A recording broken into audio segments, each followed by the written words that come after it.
Hello everybody and welcome back to another Elections Now video. Today we're going to be taking a look at what a 2024 election prediction between Donald Trump and Kamala Harris would look like.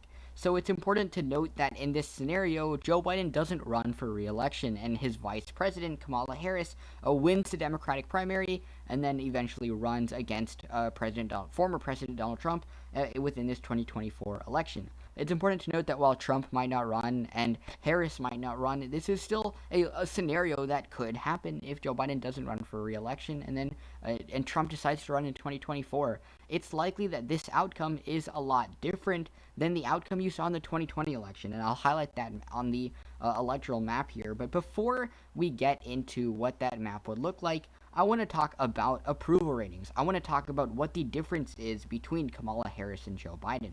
So if we look at the approval rating for Joe Biden, it's pretty high. Joe Biden is at a 53, he averaged about 53% in his approval rating. He's jumped up from 52 to 54, but traditionally he's at about a 53% approval rating.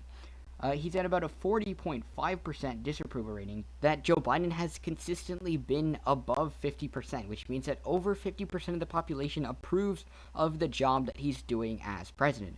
When we take a look at Donald Trump's approval rating, it was, if this thing will load, it was pretty low. It averaged about within the low 40s throughout his entire presidency. He had an uptick around election day, somewhere. Yeah, he had an uptick at around a 44 within close to 45% near election day, but overall Trump has had a negative approval rating and he's never been above 50%. The highest he's ever been when his approval rating was higher than his disapproval rating was in the first couple of days of his presidency. But even though his approval rating was higher than his disapproval rating, he still didn't crack 50%. He still 50% of the population still didn't approve him.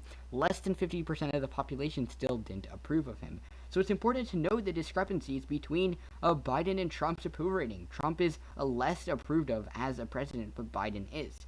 And it's important to note that a major reason why Biden won his presidency is because he's more moderate, because a lot more people like him. They like his moderate policies, and they think that it's a unification for America. He's less of a polarizing candidate than maybe Kamala Harris would be, because Kamala Harris, if we actually look at the voting records when she was a senator, she's pretty Democratic. She only voted with Trump 16.4% of the time. That's one of the lowest that a Democratic senator has had, and so it's important to note that both of these candidates are very polar opposites. They're almost on complete opposite sides of the political spectrum, and so this would be a very polarizing election, more than Joe Biden versus Trump. It's important to note that Kamala Harris only has a 45% approval rating. That's not close to Trump, but that's it's closer to Trump than that is to Joe Biden. It's important to note that 45% is lower than Joe Biden. Kamala Harris is not as approved of, and it's likely that that's a reason why she underperforms in this election. So if we go back to the actual electoral map here, it's important to note that while Kamala Harris might win more, say, minority votes, it's important to note that she probably doesn't do as well within white voters as Trump does, especially because Hillary Clinton was not able to access a large percent of the white population, which is a very big part of the American electorate. Kamala Harris, just frankly, wouldn't be able to access the same thing that Joe Biden did in terms of white voters, especially because she's a lot more Democratic than Joe Biden. But let's just get straight into the electoral map here. I'm just going to highlight all the safe states for either party. That's Washington, Oregon, California, Nevada. And then for the Republicans, it's going to be Utah, Idaho, Montana, Wyoming, North Dakota, South Dakota, Nebraska, minus the 2nd District, Kansas, Oklahoma, Texas, Iowa, Missouri, Arkansas, Louisiana, Mississippi, Alabama, Tennessee, Kentucky, Wyoming, and then Indiana. And then for the Democrats, it's going to be Hawaii, Colorado, New Mexico, Minnesota, Illinois, Massachusetts, Rhode Island, Connecticut, New Jersey, Delaware, Maryland, D.C., New York, Vermont, New Hampshire, Maine, 2nd District, and then it is South Carolina and Virginia. So these are the safe states that are highlighted for either party. But now let's take a look at what this election would look like. So it's likely that since I'm going since I'm going under the frame that Kamala Harris actually underperforms Trump, Trump still retains the states that he won in his 2020 election. So it's important to note that it's likely that the state of Florida, the state of North Carolina, and the state of Ohio, I already categorized Iowa before, but it's likely that those four states still vote for the Republican Party. It's likely that Trump wins those states by pretty considerable margins. He won Ohio by north of 7%, same thing with Iowa, and he won North Carolina and Florida by pretty sizable margins for those specific states. And so it's important to note that Trump still wins the states that he kept in his 2020 election, and even though Kamala Harris probably has a higher minority turnout within these states, she probably loses a lot of the white voters that Joe Biden got, and a lot of those white voters that voted for Joe Biden but probably don't agree as much with the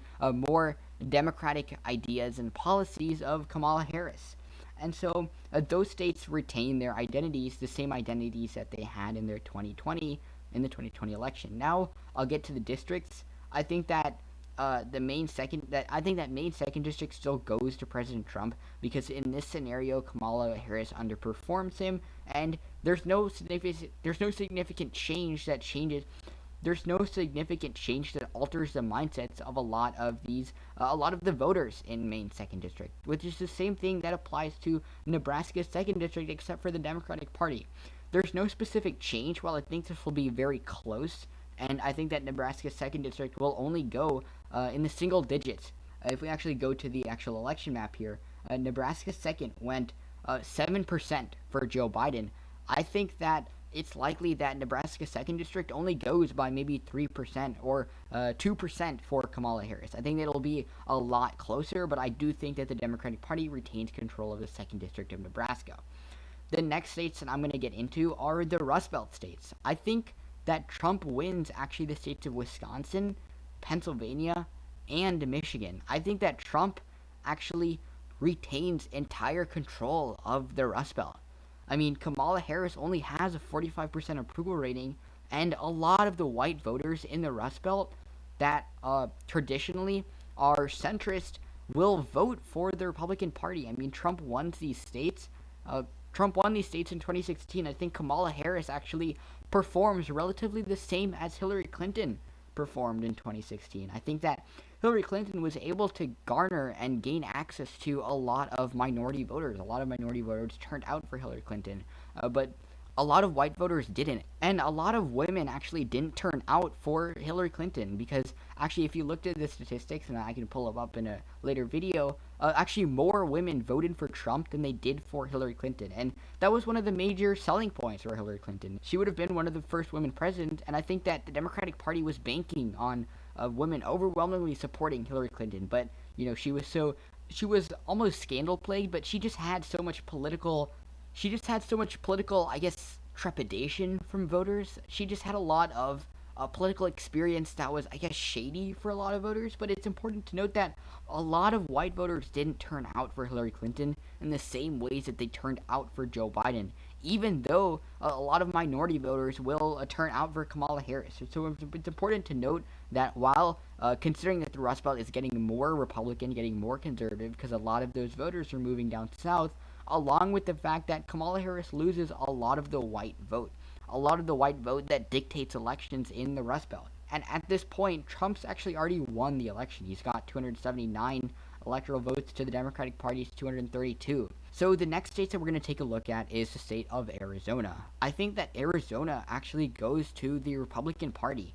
I think that Trump actually wins the state of Arizona because a lot of those voters are white voters that traditionally support Republican bases. While a lot of those voters didn't turn out for Trump in his 2020 election, you have to remember that the margins in the state were pretty close. Trump only lost the state by 11,000 electoral votes. I think the number of white voters that Kamala Harris will lose will be greater than that. I think that Trump is able to overcome that deficit because Kamala Harris just isn't as approved of. She isn't as strong of a candidate as Joe Biden is, especially considering she's a lot more polarizing, something that a lot of the centrist voters in Arizona don't want. And so it's important to note that I think that the state of Arizona, while these are just my predictions and opinions, will actually go to the Republican Party in this election. While it's so far out and it's difficult to tell, I think that a lot of those Arizona voters, that a lot of the citizens of Arizona that voted for Joe Biden, they don't feel the same way about Kamala Harris. And it's important to note that in my previous videos, I talked about why those Arizona voters voted for Joe Biden. It's because a lot of their regional leadership gave Joe Biden lots of endorsements. It's likely that that still happens in Arizona. It's likely that late Senator John McCain's wife and other regional leadership and senators, Democratic senators within that state, still endorse Kamala Harris. Those endorsements still happen. I think that even though she's a lot more democratic and a lot more polarizing, those endorsements still happen because those people side with Kamala Harris and Joe Biden a lot more. But I think that on top of all that, that state still goes Republican because, frankly, 11,000 voters, even though that was 2020 and that deficit might become bigger in 2024, I just think that Kamala Harris sparked something within the Republican base. She actually sparked something amongst people that are on the fence, considering that she's so democratic and polarizing. Not as a bad thing. I'm just saying that I think that she loses a lot of the white vote. But the tides of this election change a little bit when we get to the state of Georgia. I think the state of Georgia will actually go to the Democratic Party. It's important to note that the main reason why Joe Biden won the state is because of African American turnout and a turnout of people of color and other minority groups, which turned out pretty heavily for Joe Biden. Obviously, there's a lot of white voters in the state that will still change and affect this election. I think that the state of Georgia will still go to the Democratic Party because that deficit is only going to become harder for Trump to overcome in 2024, and I think that a lot of that a lot of that Republican base is abandoning the Republican Party. If we look at turnout in Georgia's special election in 2021, it was frankly it was an underperformance for those Republican senators that lost their seats in their elections.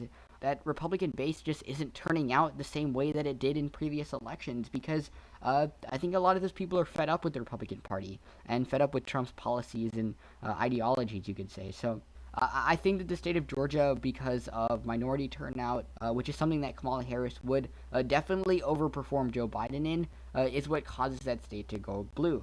But it's important to note that I think that Trump will win this election pretty handily, 290 electoral votes to 248, which is not the same margin that Trump won by in 2016, but it definitely is a win for Trump. Even if Trump loses, say, Arizona, he still wins this election. So even if you don't give Trump the state of Arizona, he still wins the election. And this would be a big win for the Republican Party because this would be quite a big win for the Republican Party, especially because when we are looking at it now, if Joe Biden runs in 2024, it's likely that Joe Biden wins the elections.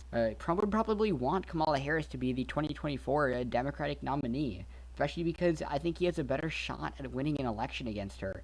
Well, I think that things could go either way. I think that Kamala Harris loses a lot of the white vote, a lot of the undecided voters that decided to support Biden because of the way that he portrayed himself, the way that he marketed himself as the bringer of peace to America, as the sort of the candidate that was going to bring unity back to America. I don't know if Kamala Harris can market herself in the same way, even though when her voting record is a little bit different. And it's important to note that a lot of those white voters just aren't in line with those democratic ideals in the same way that a moderate Joe Biden would be, compelling them and motivating them to vote in a different direction. So this is my 2024 election prediction between Kamala Harris and Donald Trump. While we can't truly predict what will happen in this election, this is just my opinions and my thoughts. Feel free to engage in the comment section or any other place where you might differ with this electoral map in any way that you might think that I could change this electoral map. I'm always trying to get better at analyzing, better at reviewing, better at predicting. So any comments help.